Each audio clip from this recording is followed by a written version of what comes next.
Nene sold her fufu the way she lived her life, with warmth. Every morning in the village market, steam rose from her pot like soft prayers into the sky.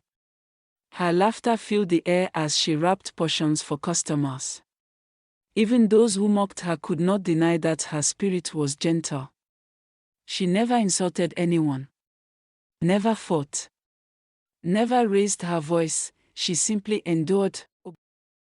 Obina had once been the pride of the village. The son of the best clothes seller. The boy who would become the first village doctor. People used to point at him and say, that one will carry our name far. But life shifted when Nene became pregnant. His father collapsed from heartbreak when he heard the news. The dreams, the expectations, the village pride, all seemed buried with him. Obina married Nene, but the weight of sacrifice clung to him like dust on harmattan skin. Nene loved him fiercely. She had loved him since childhood. She fought her own family just to marry him. They often say Tian is not the right one for her, though to her, love was worth every battle, but to Obina, love slowly began to feel like a chain. When money became scarce and mockery grew louder, Nene noticed the way he stared beyond the hills, as though the village was too small to hold his dreams, so she made a decision. She worked harder, she woke before dawn. Pounded more cassava. Sold more fufu. Saved every coin. Even when villagers laughed, doctor's wife selling fufu. She smiled and ignored them. One night, she placed a small bundle of money into Obina's hands. Go, she told him softly. Go and become who you were meant to be. For us. For our children. Obina was so happy. He had thought his dream has ended the day decided to get married. Obina, with tears in his eyes, thanked Nene for being an amazing wife. He promised to work very hard, and also keep in touch with them. Obina left the village before sunrise with his small bag hanging over his hands. At first, he called. Promised to send money. Promised to return. But weeks became months, months became years. The calls stopped connecting. His number changed. Letters went unanswered. Still, Nene defended him whenever people whispered, "He is working hard," she would say.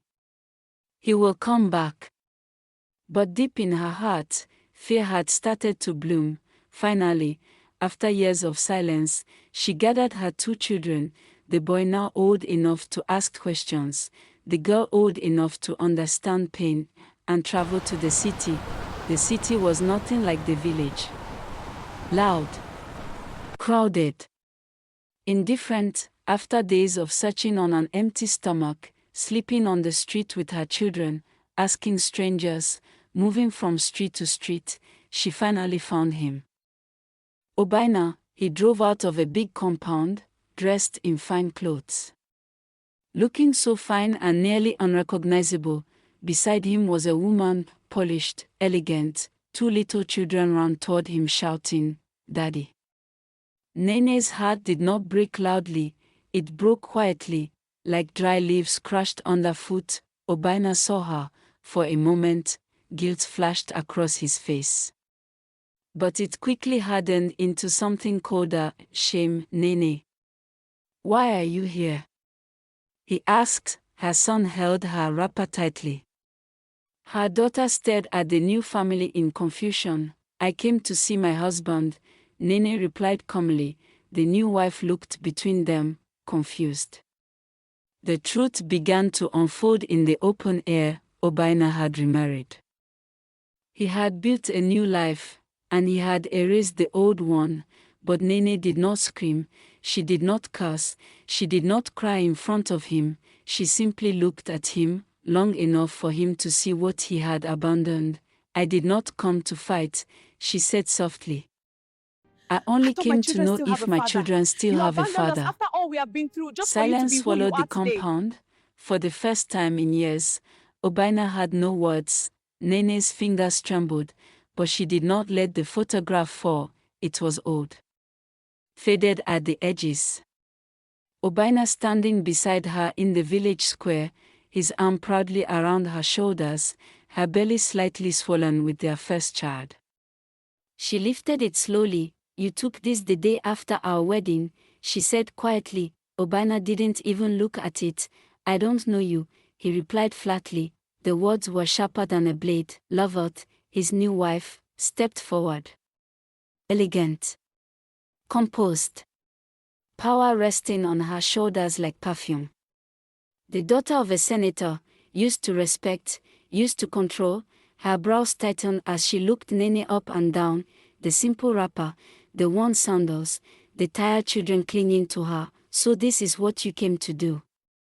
Lovett said coldly. "To fabricate stories about my husband." Nene swallowed. "I am not fabricating anything. I am his wife." You think you can just walk in Lovett here and fabricate a laughed, story, you not ugly, loudly, dirty-looking woman. but cruelly. If you needed help, you should have asked, instead of If trying you to needed tarnish my help, husband's image. you could have asked. Instead of coming here to tarnish the name of a respectable man. Obina remained silent. That silence hurt more than his denial. Nene turned to him one last time. "Look at your son," she whispered. "He has your eyes." The boy stepped forward slightly, confused and afraid. Obina's jaw tightened. "I said I don't know you," he repeated, louder now. Then he turned to the gate man. "Throw her out. And if she Gateman, ever steps throw here them out of the again, compound." don't let her Please, in." sir, we have nowhere to go. The You heard gateman him. hesitated, Move. Ugly looking just self for in a my second, compound. but Ever obedience again. is easier than conscience. He moved toward Nene. Her daughter began to cry. Her son clenched his fist. The photograph slipped from Nene's hand and landed on the tiled floor. Obina did not pick it up. The heavy gates closed behind her with a final sound, like a chapter slammed shut. Outside the compound, the city moved on as if nothing had happened. Nene stood still for a long time. Her children looked up at her. "Mama," her son asked softly, "is that not Papa?" Nene knelt slowly and wiped her daughter's tears. Her voice shook for the first time. "Yes," she whispered. "That is your father." "But," she continued, lifting her chin, "from today, we will not beg anyone to accept us." Something changed in her eyes. "From today, we will not beg anyone to accept us." Something changed in her eyes. The same woman who endured mockery in the village market, the same woman who sacrificed everything for love, that woman was gone. In her place stood someone stronger. Lovett might have been the brain behind Obina's wealth, but Nene had been the backbone behind his beginning. And one day, the truth would not stay buried. The night Obina denied her was the last night Nene cried over him. She did not return to the village. She did not go back to the market. Instead, she rented a small, single room at the edge of the city, noisy, crowded, unforgiving. She had only the clothes she carried and the two children who looked at her like she was their entire world. The next morning, she began again. She started with what she knew, fufu, but this time, she did not sell it in a dusty village market. She walked street to street, construction site to construction site, asking workers if they wanted hot food. Some ignored her. Some mocked her accent. Some paid late, but some tasted her food. And came back the next day. Within months, Mama Fufu became known in that part of the city. Her soup was rich. Her smile was warm. Her portions generous. She saved every profit carefully. Then one day, a woman walked into her small roadside stand, a well-dressed woman. She tasted the food. "This is the best swallow I have eaten in this city," she said honestly. She asked who owned the business. Nene stepped forward. "I do." "Yes," she said calmly. "I own this business," she said calmly. There was no shame in her voice, only dignity. The woman complimented her cooking and said nothing more that day. But 2 weeks later, she returned, this time with a proposal. She had connections in the hospitality industry. Investors looking for authentic local cuisine. Restaurants that wanted something real. "What you have is more than food," she told Nene. "It is experience. It is story. It is heart." Nene hesitated.